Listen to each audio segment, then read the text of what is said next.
Xbox and exclusives. Those are words you have not heard for this generation of Xbox consoles. And by that I mean Xbox Series X, Xbox Series S.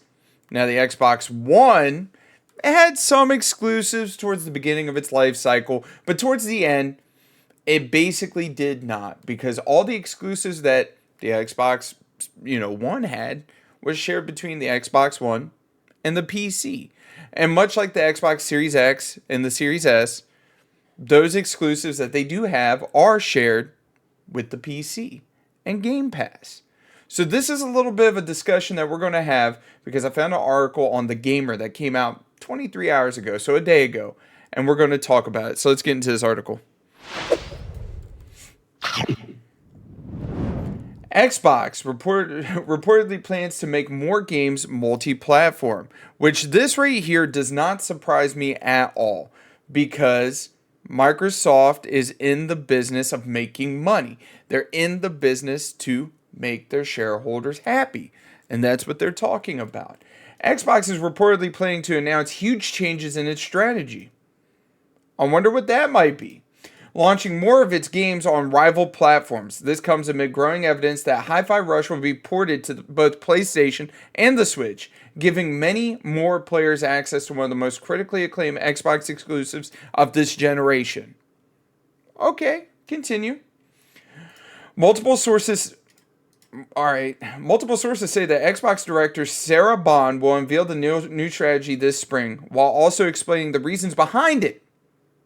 What are the reasons, Sarah? We want to know now. So far, the possibility of Xbox making more games multi-platform has proven controversial, with fans typically frustrated due to brand loyalty or the feeling of being less misled about their Xbox console purchase, which I do not blame them at all. Because when you buy a PlayStation, guess what you're getting with PlayStation? You're getting those amazing first-party experiences. The Last of Us, Uncharted, Ratchet and Clank, Spider-Man, Marvel Spider-Man, that is. And you're getting all these amazing games. When you buy an Xbox, up until probably this Series X and the end of the Xbox One era, you would buy the Xbox. Why? For Halo, for Gears of War, for those first party experiences, where now you can basically play them all on the PC. And here, coming soon, it sounds like you're going to be able to play them on the PlayStation.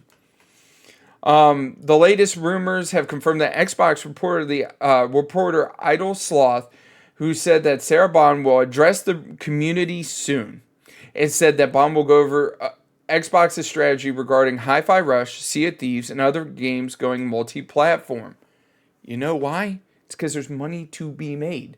It's like it's like back in the day where PlayStation would go to, let's say Final Fantasy. They would go and they would give Final Fantasy as a timed exclusive on their platform. And Square Enix was completely cool with that. So they would allow, whatever Final Fantasy game it is, the exclusivity for a year, 2 years.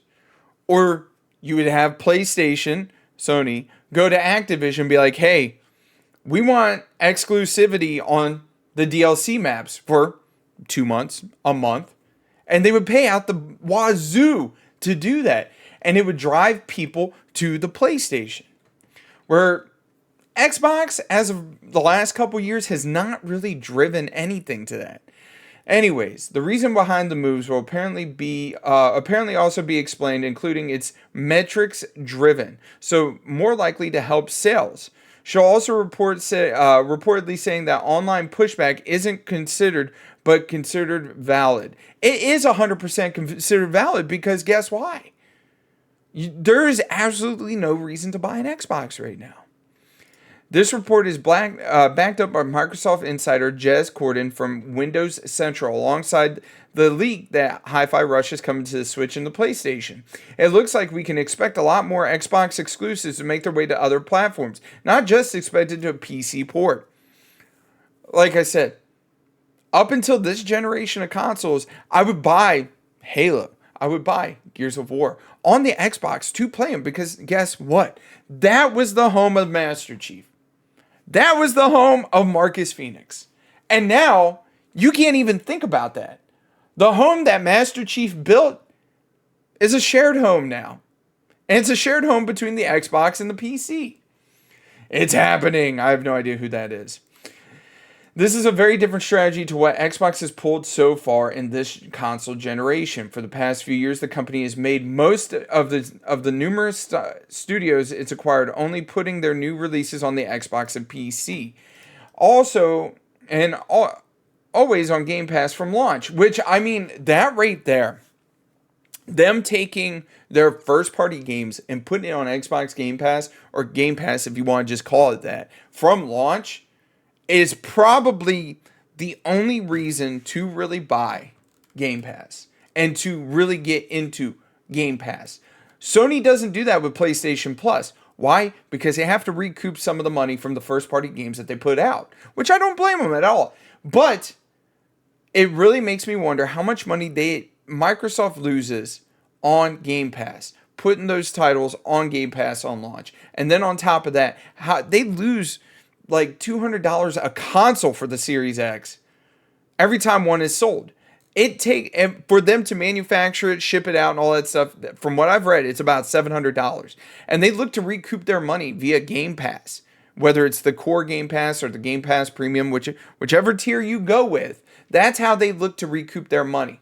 And what's surprising is, like, they really haven't come out and said much. Let's keep on reading. If we're about to see the change so significantly, it's possible that this hasn't driven hardware sales and Game Pass subscriptions in the way they had expected. Which this brings me to a different article. And it's an article with news that wasn't supposed to make it out to the public. Back in September of 2023, so last year, Phil Spencer said Xbox will exit the gaming business if Game Pass doesn't get enough subscribers. In a hearing held during the FTC versus Microsoft case, the FTC, Federal Trade Commission, because Sony was complaining that Microsoft's acquisition of Activision was a monopoly, bad for the game business. Phil Spencer revealed that Xbox would be leaving the game business if Game Pass subscribers does not significantly increase on PC and cloud by 2027. So basically, potentially the Series X and the Series S could be the last rendition of the Xbox we may ever get if sales don't pick up significantly and have an uptick. And to me, that's what it's sounding like, is that they're about to pull the Sega. Or it feels like there's more opportunities being made from software sales on the PlayStation and Switch. It remains to be seen what this means for other titles. Just recently, Xbox showcased some of the upcoming exclusives, including Avowed and Hellblade 2. Right now, they're both poised to skip rival platforms. For now, because I would not be surprised if these end up being basically timed exclusives. But it was announced that in spring that it could change. We'll have to wait to see what Microsoft has to say about the matter and how far it will extend the strategy if it's adopted. Let's go to big screen. And if you don't know what I mean when I say it sounds like they're about to pull the Sega, Sega realized the only way for them to survive was they had to get out of the console making business. They backed out. The Dreamcast was the last console Sega ever made. They started making games, and they're still alive and kicking to this day. I believe it was 2000, so we're 24 years removed since the last Dreamcast was made and then put out into the pasture. I think that it would be smart of Microsoft to basically come out and say, hey guys, we're getting out of the console making business. We're going into just making games for the PC, for the PlayStation, for the Switch.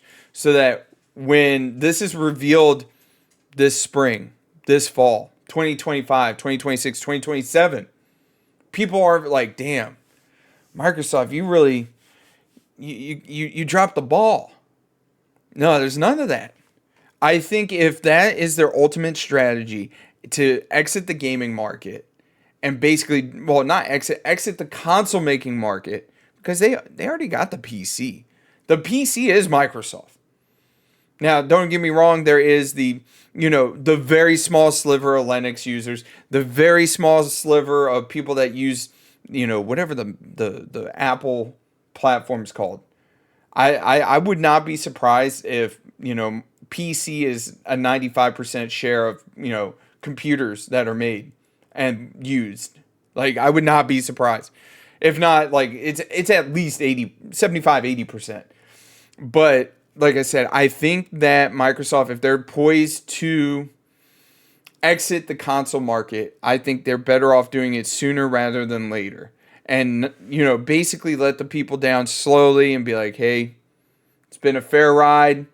I'll take it easy. We're staying with the PC. We're still going to be putting out games for the Switch. We're going to be putting out games for the PlayStation. But the Xbox is coming to an end. And when I feel like Xbox kind of came to an end with me when they discontinued Xbox Live. Rest in peace, buddy. But anyways, that's just my thought. I know I've shared this thought multiple times. Anyways, y'all take it easy. Let me know down in the comment section. What do you think about this? Do you feel I might be right? Do you feel I might be wrong? Do you think I'm kicking a dead horse? Who knows? Anyways, you guys, mash that like button, comment down below, and subscribe. It really helps out the channel a lot. We're on our way to 8,000 subscribers. I want to thank each and every single one of you guys. You guys are awesome. I can't do this without you guys. And don't forget, I put up a poll today for subscriber games. Let me know what time you guys want to, be running these subscriber games. I did mess up. I typed in 12 a.m. I meant 12 p.m. And all those times are going to be Pacific Standard Time. Preferably, I would like to just keep everybody that plays with me on subscriber games on Saturdays strictly North America. Now, if we're playing private matches, I'm open to EU, South America, and stuff like that. Anyways, you guys, go vote. Let me know what you want to do, and I'll catch you guys later. Bye!